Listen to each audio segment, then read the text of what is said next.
Welcome to session 5, where we'll be talking about attachment. We're going to start by asking what is our greatest need? And contact and connection is our greatest need. This even surpasses physical hunger, and we call this instinct to pursue this connection attachment. Attachment is then this strong emotional bond that describes the characteristics of our close relationships. And this bond gives us a sense of safety, protection, belonging, and comfort. When we think of attachment, we might be thinking of a child being attached to their parent. But neuroscience has found that we all need attachments. We're all designed to be in close relationship with others so as to have our emotional needs met. We might also wonder, is this the same as love? Or more specifically, the act of loving another person? No, attachment is different to love. Here, attachment is our instinct for connection to have our own needs met.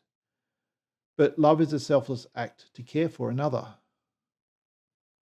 In all relationships, we should see both, and this should make sense as we look at this some more. So in this session, we're going to explore 4 observations about attachment. Our first observation here is we can and do attach to anything. You see, we as human beings are social. We attach out of instinct, not necessarily out of conscious choice. We might give our possessions or pets meaning or human qualities to fill our emotional needs. If we're highly sensitive or have low emotional security, we can also intensify our relationships to our belongings. We can also attach to anyone, male or female, because there's no archetype for gender in attachment. So that means that, it's not just about a child attaching to, say, the mother figure or female. So the good news is we can attach to the mother or the father, Hmm. the grandfather or the grandmother, the aunt or the uncle, Hmm. or the teacher, no matter who they are. This is really good for the single parent, for the single father, or the single mother, Hmm. that they are enough. And we always want to work with the attachments our children have. So if they are attached to things, if they are attached to a person, we always want to work with it. We start with from that place rather You, than you're not trying to break attachments and like redirect them, say. that's correct. Hmm. Because it's the child who chooses the attachment. Hmm. This leads us then to polarizing our second observation that attachment is polarized. So, polarized or competing attachments is if we pursue one attachment, we instinctively resist another, or one set of attachments, we resist other attachments that are competing. So, we can't hold multiple connections simultaneously. We gravitate in one direction at a time. So, some of the polarizing attachments to be aware of might be attached to things like pets, toys, siblings, or peers. Another is a child might have a fantasy attachment with a real or imagined person. If it's a stepchild or foster child or adopted child, it might be the protected attachment. That's the attachment that's least available. Then that might be a biological parent for this adopted child, or it might be the parent least accessible if it's a stepchild or a foster child. Even if that relationship, say, isn't healthy or safe, there can certainly still be a strong attachment. Yes. Hmm. So that may be the child's preferred attachment. Hmm. So for the teenager, perhaps it might be the boyfriend or girlfriend. Hmm. So it's important to be all on the same side when caring for a child. So, for example, if you're a step parent, you want to speak positively about the other parents Hmm. involved, the biological parents. If we are a parent and the child has a boyfriend or girlfriend, it's best to invite them in rather than to put them Hmm. on the other side, to make the child choose between us or them. Hmm. So there's lots of ways that we can be mindful of these competing attachments. So one expression of polarization is shyness. This is quite often misunderstood because shyness is a healthy instinctive resistance to proximity in order to protect existing attachments. So it's not just like a personality trait or temperament necessarily. Yeah, it's an It's an instinct instinct. to protect Hmm. the child from to protect their attachments, their working attachments. So in a child, this keeps them close to us. And even as adults, it's beneficial, as it causes us to resist a little when strangers tell us what to do. So before the onset of stranger protests, around 6 months, a child's relatively open to forming new attachments. Once they become shy, once this stranger protest does set in, the child prefers to form new attachments through existing attachments. So what does that look like through existing attachments? So say child's attached to us as a parent, then we introduce them to new relationships. Is that what that would look like? Yes, I think our son came up to us and said, just because I'm related to my family, my extended family, my aunts and uncles and cousins, it doesn't mean I know them. I still need you to introduce me to them. And connect us, I think connect is how us. he said it. Yes. Yeah. And so we're never shy around those we're attached, those that are most closest to us. And so we can work with that. We that are close can introduce them to others, introduce them to their family. Being related isn't enough. We need to be connected and attached as well. Now, shyness does decrease with emergence, with the maturity. So the good news is after a while, it does decrease. And in this time, we're best never to shame that expression of shyness. And I think that can be hard depending on our culture or social settings. Shyness, I think, can often be really embarrassing for people who are shy. I was a very, very shy child, and it often created embarrassment, extra embarrassment, because people would be like, well, why isn't she more talkative? It's a really healthy expression of their existing relationships, their existing attachments. Even as adults, it's really helpful. If you've probably noticed in a party sometimes, there's an outgoing person, and you might start a conversation with them. And then after a little while, you might sense, this has been going on, I want to talk to a few other people. And you might drop some hints, drop some indications. Like it'd be great to connect with others. Or maybe you look at your watch, some non-verbal cues. Or maybe you let them know, I need to go and talk to others. But they still keep talking. They don't actually have a sense of checking in with the relationship to see if their conversation needs to wrap up. So that's a lack of shyness. That's a lack of shyness. So even as adults, we need a little bit of shyness, a little bit of awareness. To help us judge which relationships are, like where our attachments are? Where our attachments are and when it's time to move on. When it's time to say, okay, I've extended this attachment as far as the situation calls for. Yeah.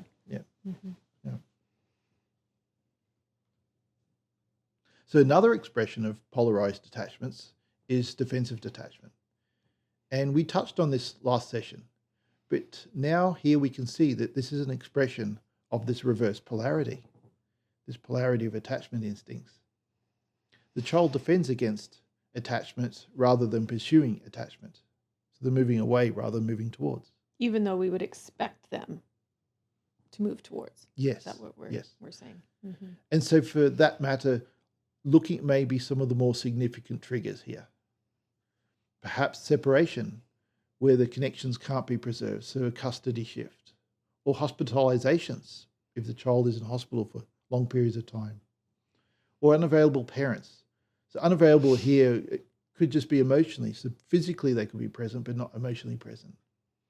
Maternal depression is another example of that. If you have split parenting where the parents are against each other, where there's conflict between the parents and the children have to choose. Perhaps daycare and school. That's why it's really important for the parents in the school to be on the same page, for the parents to talk well of the children, of the teachers, or the teachers to talk well of the parents. Perhaps also another case is when a child is hurt by someone they're attached to, especially if there's a history of loss.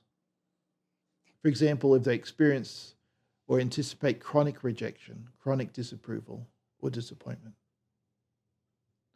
And therefore, we will see a continuum of defendedness. And the more chronic the defendedness, the more intentional our response needs to be. So here are just some signs of that chronic defensive detachment. A child feels like being bad and is preoccupied with taboos, or an unnatural attraction to strangers. We see this a lot in orphanages, where the orphan will just run to the visitor from another nation. Should I could share my story? When Yeah. I was in my early 20s, I spent some time in Ukraine in an orphanage. There was a team of us from a variety of nations. Very few of us actually spoke Ukrainian, so there was a language barrier. But the children in the orphanage very quickly attached to us, like physically. I remember, I mean, we would play some games. We were doing like a day camp for them, and we gave them some attention. But the response back was very clingy. Not a pursuit. A lot of pursuit. When it was time for our team to leave, like they were literally clinging to us. It was heartbreaking on one hand, but now seeing their, where there should have been shyness, there's none. absolutely none. Yeah. Yeah. And on the other side of that is they're not able to read and trust those that they should be attached to. Right. They can't. didn't know we were safe. No. I mean, not, necessarily. Yeah. And they couldn't attach to their providers, their regular caregivers. Yeah, the situation was, so many children, not enough caring adults. Yeah. So the child believes they're damaged or not lovable. That's another sign of It's another sign defensive. of defendedness, yes. And also serious eating problems. Why does that show up? Well, there's always eating problems when there's attachment problems, especially when there's a defendedness or There's always eating problems? there is always eating problems because the child is taking their own care into their own hands. And because food is part of Caring. caring, would there be sleep problems? Would there be other? There's possibly sleep problems as well, yeah. But most often eating problems. Yeah, because they take matters into their own hands. They don't take the cue from us. So working with all levels of defensive detachment, and we've mentioned some of these before, is we don't take them personally. We reduce the separation the child is facing, and we invite the connection.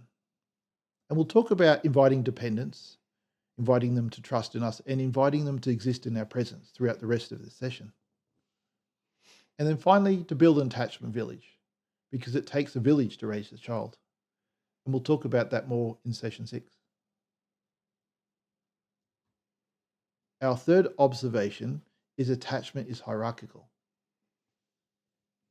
Here we have two very strong complementary instincts to depend and to provide. These instincts are meant to be called forth in the right situations and to match the roles we find ourselves in. Roles such as the parent and the child, the teacher and the student, even the boss and the employee. There are other situations where they can alternate, such as between the husband and wife, between friends, or between a parent and a teacher. Here we see a seeking child, and then we have a provider. So the seeking child, they're cued by their own felt needs, and then the provider is cued by the perceived needs of the child, and they come together. It's a working relationship.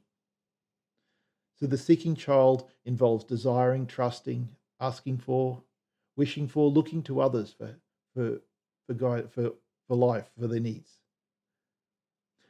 And then the nurturing instincts is involving sensing, providing, leading, initiating and giving, nurturing and taking charge of the situation.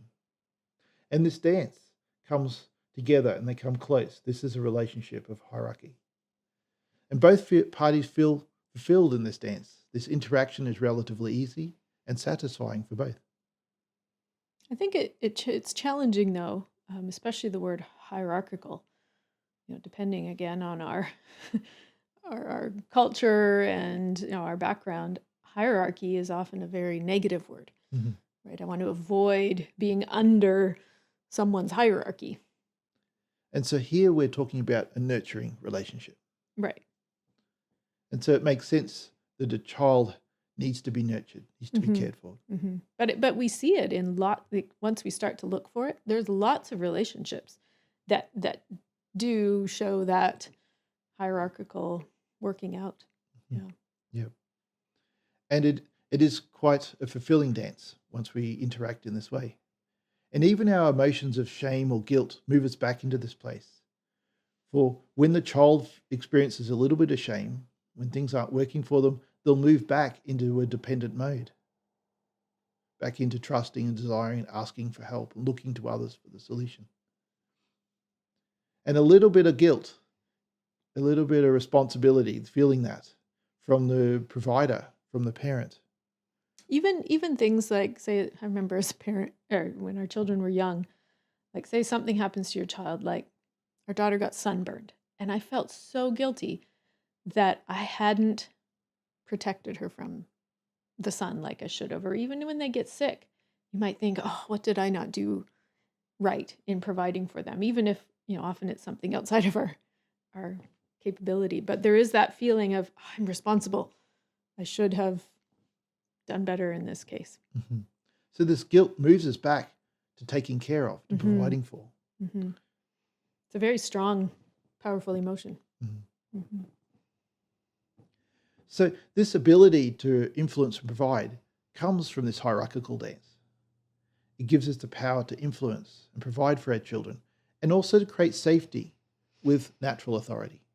Not just well, I'm the boss and you're going to obey me because I'm telling you what to do. No, it's because I said so. it's a natural dance of providing for, of caring for, of looking out for the child. So children are inclined to follow, to feel at home with, to talk like, to be good for, to take direction from us, to open to influence from us, and to be loyal to us, to loyal to those that they're attached to.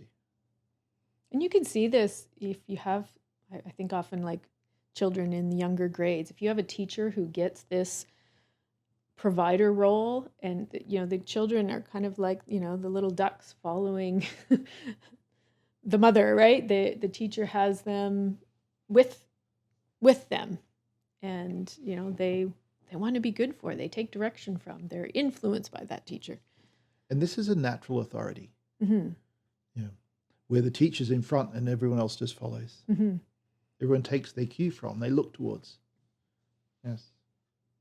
I remember another story of a teacher who was this provider for a class, who set the direction.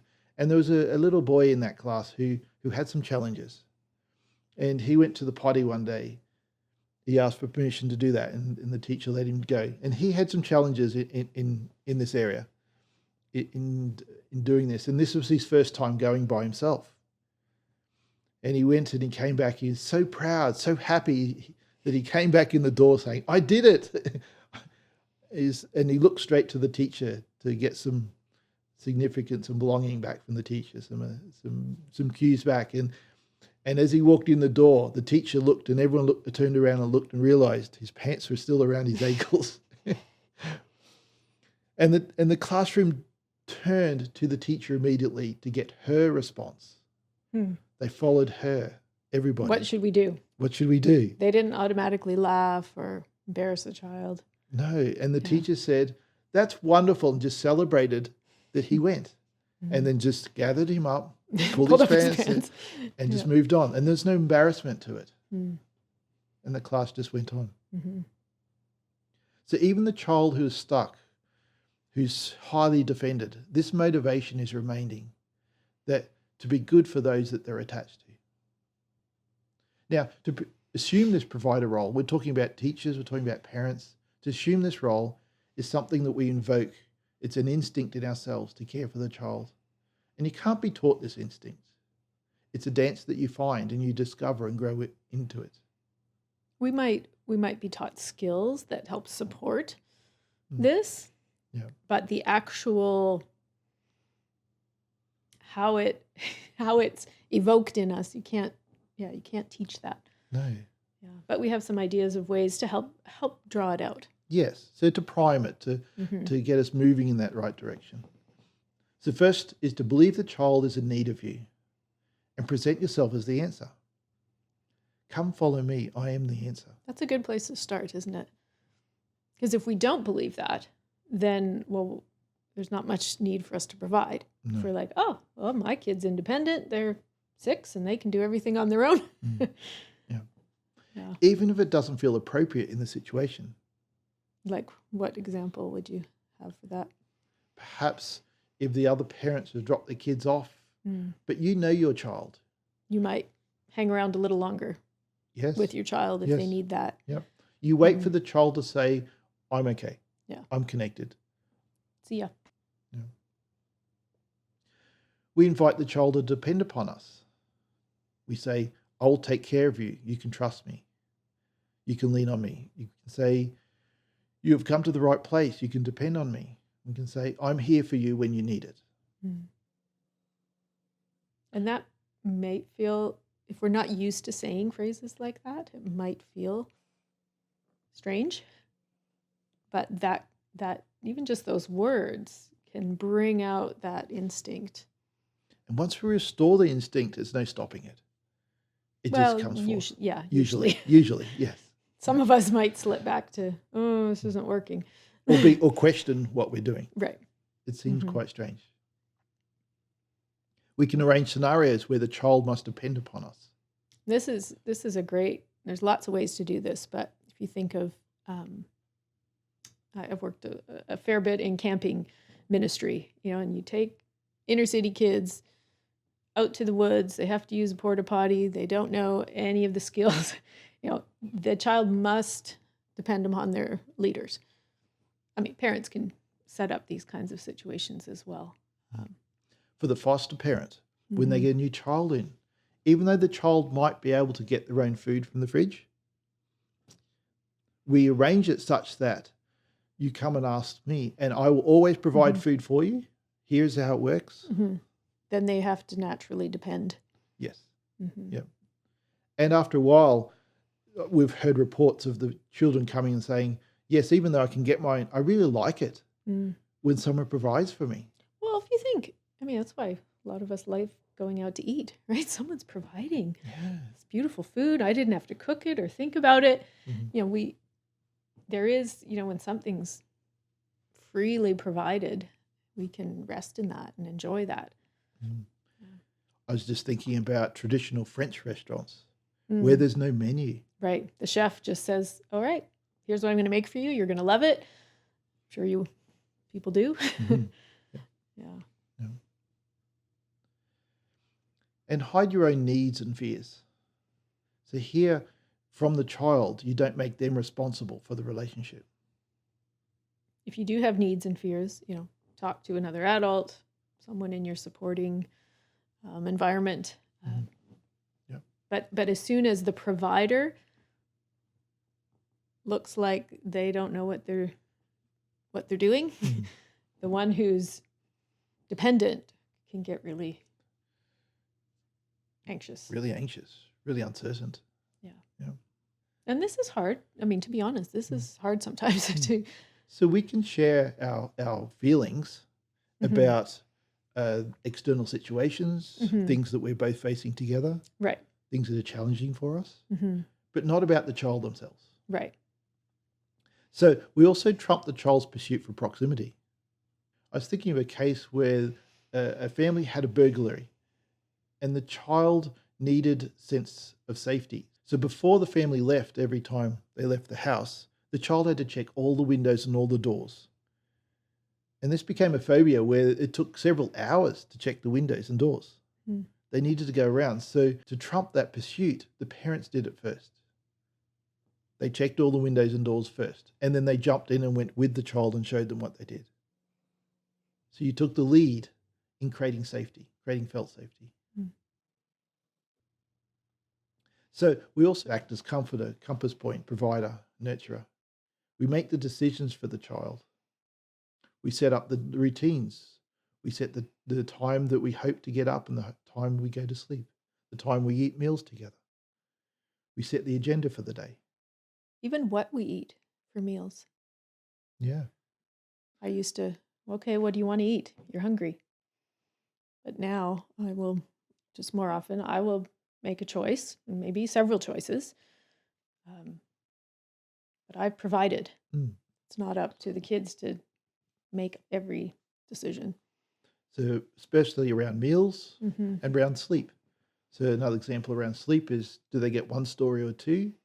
Not the hour they go to sleep. Right. Not, do you want to go to Right. sleep? Choices are still good, Mhm. but making those options appropriate to the situation. Situation and age, yeah. Hmm. And we must never say, oh, you're too much for me to handle. I don't know what to do with you. Or you don't come to me for your support. Go figure it out on Mhm. your own. Yeah. And allow for what you can't control. Mm. So if you know the child's going to have a tantrum, say to them, I'm going to lay out the plans for today. You're going to be upset and have your tantrum. So let's go on with it. Or looks like you need a little time away from me. I'm here for you when you're ready. So this is showing you're still the provider. Yes. I mean, even if the kids already had their tantrum or the teenagers already slammed the door, you can still have not the last word, but you can still offer to provide for the Mhm. connection. Yep. Hmm. And we'll talk a bit more about bridging the disconnect in the next Right. session. Hmm. And that's what we're doing here is taking the last word to re-bridge, to reconnect. And to provide for what the situation needs. Mhm. Yeah. Now, we mustn't be afraid to invite dependence, even if other parents are not stepping in like this, because we know our children, and it's our job to provide for their attachment needs, to give them the space to emerge. Now, we also have egalitarian relating. So this is a relating where all people are considered equal in capacity and responsibility. And so this relating does not meet our connection and belonging needs. It's only meant to be a final stage of exploring and expressing our individuality. So we might see this between students or between peers, even adult peers. Do you think we get this kind of mixed up though at times? I was just thinking egalitarian seems much more socially appropriate, Yeah. right? We want to be seen, even if we're the boss, right? Or the leader. We might want to be seen, well, we're on the same level, we're all the same. Mm. When actually the relationship calls for the provider and the dependent. Yes. Because Yes. I've been in roles like that, Mhm. where I was the leader, but I was approaching it like this when I needed to just step in and provide. So I think we can get this mixed up. Yeah. And a parent might come to us saying, do I need to be the child's friend? Well, no, you need to be their provider. What about as our children get older, say teenage years or young adult years? How does that? We still take that same role of nurturing and providing for. As long as we can do that, our capacity is there. It's not until the later years, and we'll touch on this more later. What we provide changes, It does, of yes. course, right? What you provide for a teenager is different than for your baby. Yeah. In practical terms, but Mhm. relationally, you're always the parent. You're always the parent. You're You always might become a bit more of a coach yeah. in some areas than, well, I'm going to tell you exactly what to do. Mhm. Yes. So the ways we lead and nurture Mhm. and provide are different, but there's always still that invitation. The door is open. You can come home. So we've been talking about dependence and providing for. But in the back of our mind, we know that our kids also need to fit into society. They need to be able to get along with their peers, to work and play and share with others. So we have our eye on the long term, and we put our children in all sorts of situations where they can't depend on anyone, where they have to find their own way. But this never works out very well. You see, independence is not when a child's able to do things for themselves because they have to. Independence, or true independence, is when they know they have our help if they want it and they choose to do it themselves. So I really like this saying here: dependence begets independence in the right season. It's we focus on what the child needs now rather than our desire for the long term. We need to trust the nature that what's in them will grow them up, will mature them. The independence will be the result, rather than pushing it. And so we don't have independence if we haven't had dependence. Correct. We must first emerge while dependent before we can separate, before we can become our own person. And that this does not mean we should avoid all experiences of futility or interrupt them wanting to do it themselves. But we must always provide the answer for them. Now, even independence is not our long-term goal, even though we think it is. Our goal actually is that our children will mature and provide for others in their care. And then also, when we are dependent, that we can make ourselves sweet. I mean, perhaps as we grow older in the senior years, we may need, again, to be dependent on others. Yeah. How do we do that? Do we push against it because we want to keep our independence, or do we make ourselves easy to be cared for? Yeah. We don't value dependence. Mm-hmm. We value independence. And therefore, when we find ourselves dependent on maybe the medical system, on our family, if we're elderly, for care, it can be very support. tricky. Yeah. So if we value dependence and this relationship, it makes it much easier. We can come and say, I'm in need. And because I think in a lot of cultures, there's shame in being dependent. Yeah. Because we've put independence as the goal. Yes. And a lot of cultures do get this right. They do. They do. Yeah. Now we have the fourth observation, that emotional intimacy develops in stages. You see, we can ask how strong the relationship is between the child and parent. What's the depth of that relationship? The capacity for a relationship does gradually develop in sequential phases, and each phase adds a new and more complex way of attaching. We identify this as 6 modes. If conditions are ideal, a different mode of attaching should emerge in each of the first 6 years of life. However, it's never too late for this attachment potential to be realized.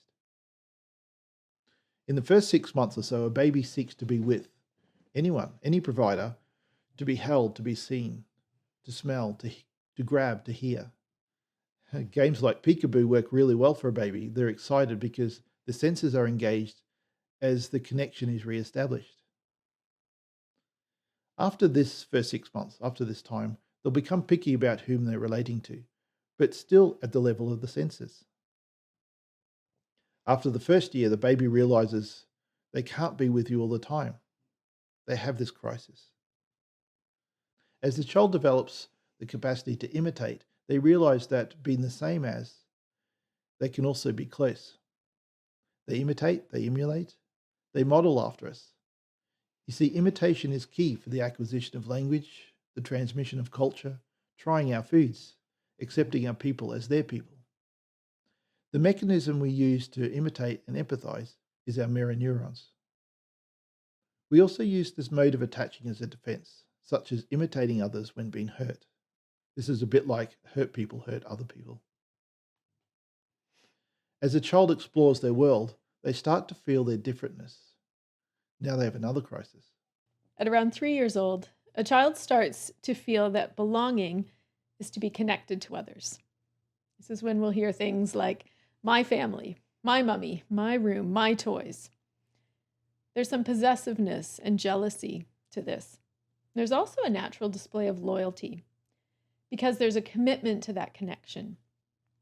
Now, if a child believes that we are on their side, they'll be on our side as well.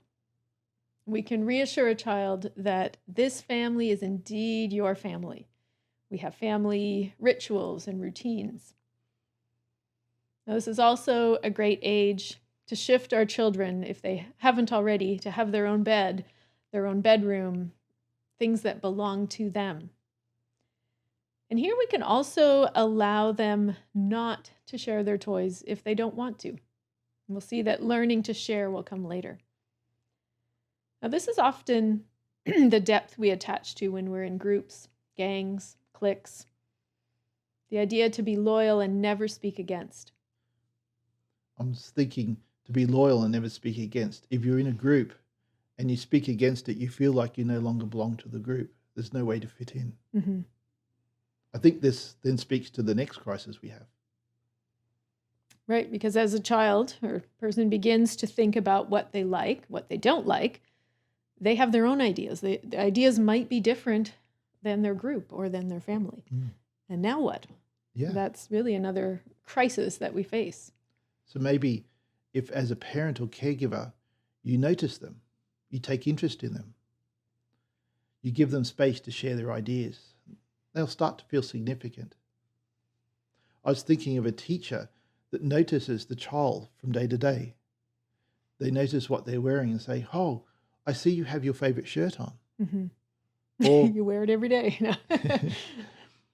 or perhaps if their pet was sick one day, when they come back the next day, "Oh, how's your pet going?" Hmm. Showing them they're significant. They're significant. That you remember more than what they just do or contribute or think. Mhm. Things that are important to them. The caregiver takes notices in what's Mhm. important to the child.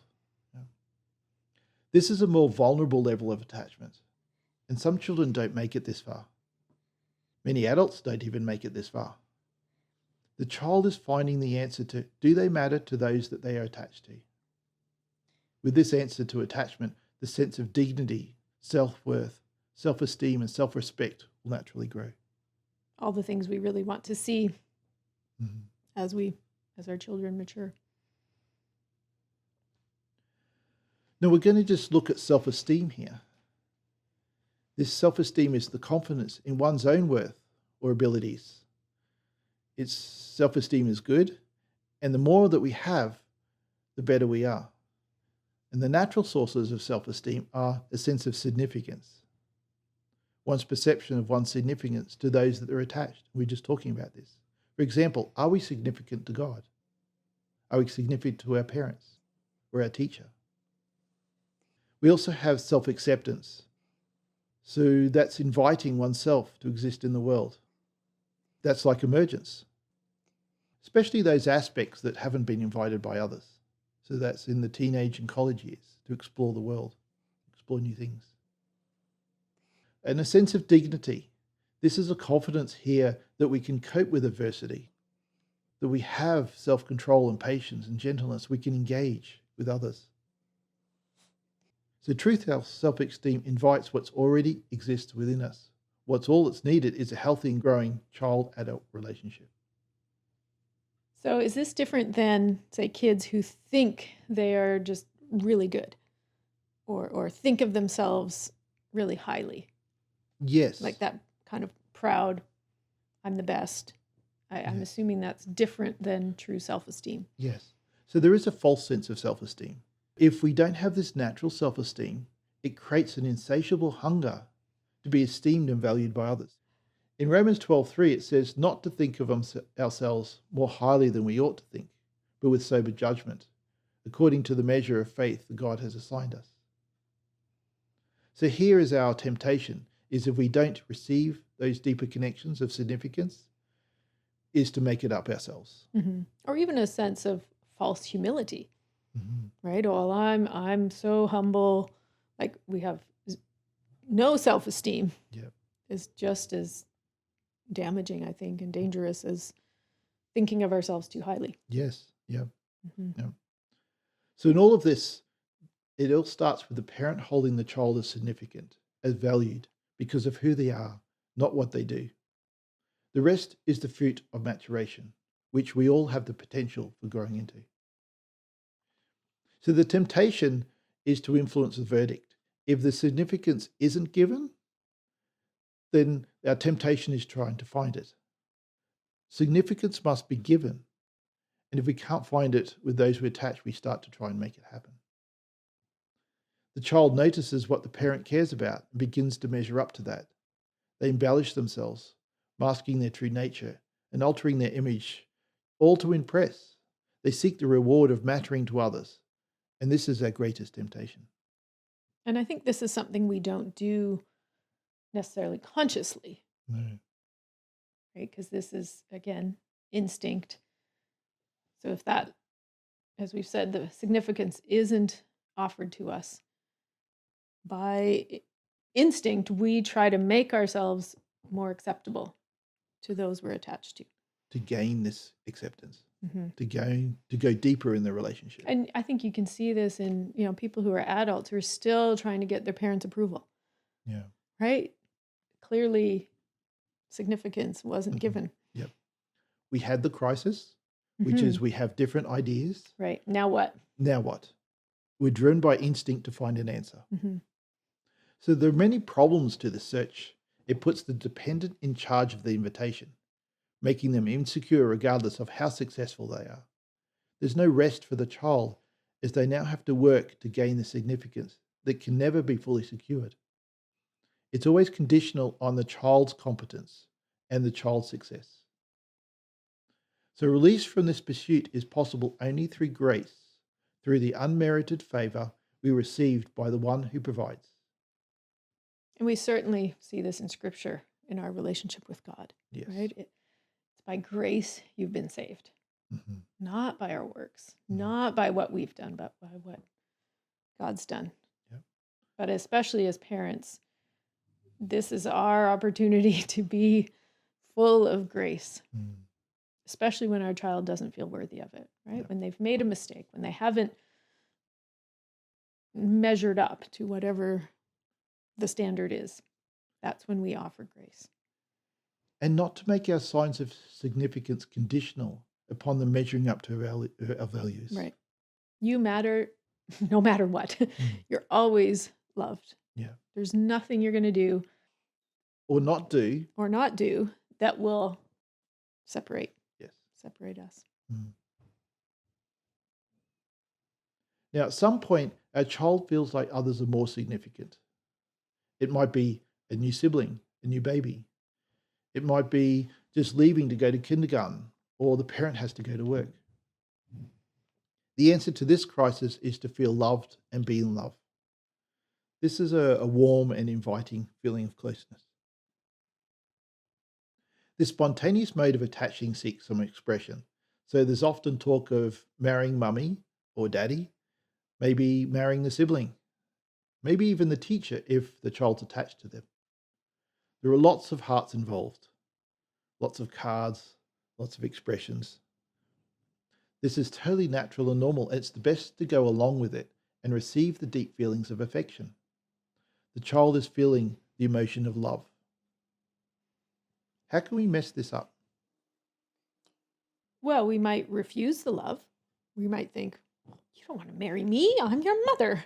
Exactly. Right? We might push away the expressions of love that might seem inappropriate. Yeah. Instead of receive them. It certainly was confusing. Well, and it is kind of weird. Yeah. Of course you can't marry your mother, right? You try and explain what it is, but the idea of you want to hold them close. Yeah. So if in a child's mind they see marriage as, well, that means you're going to be together forever. Well, that's actually a really beautiful thing that they want to marry you. Yeah. Right? They want to hold you close forever. So don't discourage, this is especially a young, Yes. we're talking about at age like 5. It's 5. Yeah. Right? Yep. Normally about 5 or 6. You see this. Yeah. Yeah. So this in turn should move the parent to the act of love, to provide more than this sort, to commit to caring for the child, putting their needs first. So in the case of, your child wanting to marry you, you don't have to say, well, no, I'm not going to marry you, or, oh yes, let's, you're not going to get married. Yeah. But what do you give them? Like, oh, I am going to love you forever and ever and ever. Yeah. I will always be your mom. Yeah. This heart connection also becomes a template for future relationships and friendships. Right. When they actually do, if someday they pursue marriage, they know what this kind of unconditional love. It sets up the benchmark for which they set expectations as how they should be treated by others. So this love is needed to preserve the feeling of connection when apart, shields the child from what others think, and it keeps the parent from being replaced by competing attachments like their peers. And it's also a place where the child feels safe, where they can be curious about their world. They're resting in your love. They're not working for it, Yeah. as we just talked about. And love can grow cold because the separation faced or anticipated is too much to bear, or competing attachments are too great to endure, such as the biological parents for the adopted child or the in-laws for the spouse. Now, love can also grow cold because, like all emotions, it needs to be expressed. This is interesting. We don't just say, I love you once to our child, we continue to do that. Even if that wasn't said to us as a child. Yep. Right. I was thinking, as a husband, I don't go to my wife Jen and say, I loved you at the altar. I said it then. Why do I need to say it again? I'd feel a little cold. And we as adults also need to disarm our own shame and to grieve what was missing in our childhood, to grieve the invitation we didn't receive. And so we'll talk more in next session about shame and how to disarm that. Or love can grow cold also because we worked for that love initially. It was never freely given. So our gift back to our child is to let them feel it is us who loved them first, before they could love, before they could feel deeply, or even before their heart started to beat. And our promise to them is they won't have to work for our love. And this is something we give them freely, without conditions. Now, around the age of 6, the child realizes their consciousness is private. They are unknown unless they intentionally share their inner thoughts. The child wants to be known. They want to share with those they're attached to. They want to share what's inside. This is not just knowing about somebody or being exposed. It's more than just self-expression. It's an intentional self-disclosure. Now, this is very risky, of course, because the parent or the friend may dismiss one's thoughts, disapprove of them, betray their confidence, or even end the relationship. I think even for our kids, like I remember our son around this age of 6, he was like, Mommy, I've got some secrets. And, I'm thinking, oh, something really bad, and it was something really cute. Like, I like to play with my belly button, or something that was, for him, he didn't think anyone else knew that. It wasn't anything bad. We can think secrets are bad, but it was something that was in his mind that he wanted to share. He's like, I want you to know this little piece of me. Yeah. So self-disclosure is all about becoming known and attached. It's about being in a relationship. For example, our relationship grows when we realize and share that we're frustrated and we don't know what to do. Or perhaps we feel disconnected from those we love. Or maybe we feel sad for a loss. This is a safe place to have some of those tears and those things. Now, it's very rare outside of counseling for a person to be vulnerable enough to share this self-reflection, except if the other person is also allowing themselves to be known. You see, the desire always is expressed as to know and be known. Having everyone know me isn't all that great unless I know them as well. The issue is one of trust that should happen only in deep attachment relationships. It happens gradually, and this increasing self-disclosure is what generates the closeness. Now, is this something we see more as we mature? Or, I don't expect maybe our 6-year-old to have a great sense of self-disclosure. No. To the full depth full of depth. what we might imagine here. Most certainly, it does happen over time. Yeah. We may not have had these relationships when we were a child, but it's never too late for the attachments to deepen. If it doesn't happen, our capacity for relationships are reduced. You see, we automatically self-select, interact only with others at the level our capacity of friendship has been developed. And I think it's also good to note that these modes of attaching, these levels of attachment, it's not that once we've moved to one, we can never go back up. They're quite fluid in a sense, right? And even, with our children, we still want to attach at the level of the senses. We want to be close to them. We want to attach at a level of belonging and significance. And, even if we've gone to the very deep level of being known. And as we form new relationships, They often go through these different levels Mm-hmm. of connection. Yeah. And if we're in a group that only connects at one level, maybe the belonging, where we all need to have the same ideas, the same thoughts, then as soon as we have our different ideas and we don't fit anymore, we'll naturally self-select to find a different group, one where different ideas can be expressed. Now, at some points in our lives, most people accidentally share information we probably shouldn't have. For many children with ADHD or anxiety, oversharing can be a more frequent problem. As a provider, we also should edit what we reveal. We don't want to make the child responsible or feel responsible for our feelings or the relationship. If we do this, we might alarm them or invert the relationship. As a provider, we don't want to share too much about a child on social media.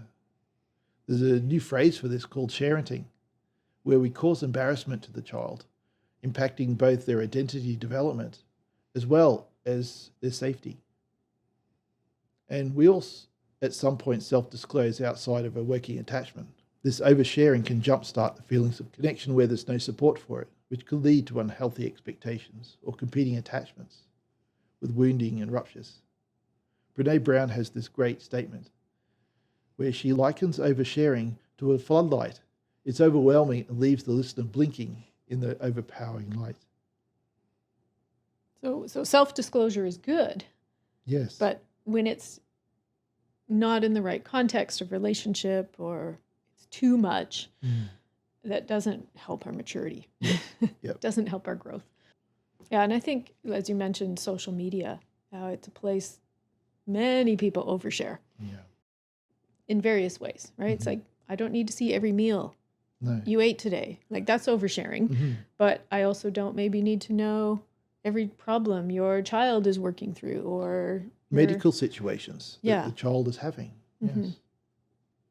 Perhaps we overshare on first dates or with new co-workers or where there's mutual friends and we feel more connected than we actually are. Sometimes we overshare out of loneliness to seek likes on social media to try and get attention. Or we're nervous, Yeah. right? We're anxious about something, so we don't know what to do, and things come out that really shouldn't. Yeah. And that idea of impulse control or self-regulating, some don't have the same capacity for that. Especially children with ADHD. And we can come in and provide support and space for them, for this executive functioning to operate. Yeah. Now, children will spontaneously grow in depth of attachment if they have these following things. If they have an adult to invite them to dependence. If they have a good enough invitation so they can come to rest. Both the unconditional invitation to exist in our presence and the room for them to become their own person, to emerge. And safe enough from disruption. And I think it's good to know that our children's attachments, the depth of attachment, isn't necessarily with every person in their life, right? It's okay if they have a friend that they attach at the level of sameness, right? But those who are really their providers, where we want to see a depth of attachment, and or even some parents, one might not have the capacity to attach at a deeper level or some relationship in the child's life. Yeah. So we need one attachment. The child needs one attachment, at least one. Strong. At least one strong attachment. Yeah, it might be a teacher, it might be a coach. And changes over the years as well. Yeah. So we as parents can lead by spending time with them. We find things in common to be on their side. We value the child for who they are. We give the child our hearts. And let ourselves become known for us to learn self-reflection that invites self-reflection in them. So all of these things going deeper in connection. And in all these things be gracious and generous, trumping the child's pursuit for proximity. I like this saying, the provision must be greater than the pursuit. And if you think of God, certainly his provision is always greater than our pursuit. right? He loved us before the beginning of time. He created us and knit us together in the womb. Yeah, wonderful examples in Scripture for us to look to. Well, thank you for joining us in this session, Mm-hmm. and we look forward to seeing you in the last session, session 6.